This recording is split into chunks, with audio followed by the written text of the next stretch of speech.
છોકરા ગારાના પાડોશી પિત્તળના આપડા હો નાના બધાય ભંગારના ભાવના કદર તમારી કોણ કરે?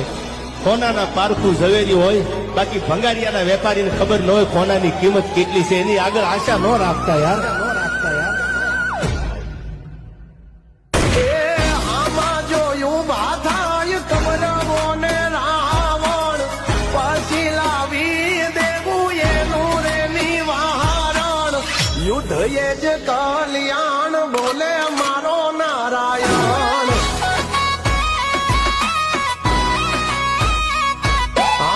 પાછળ પડી જાય જો ખાઈને ઈ લહણ એમની જિંદગી માં લગાડી દેવા ગ્રહણ યુદ્ધ એ જ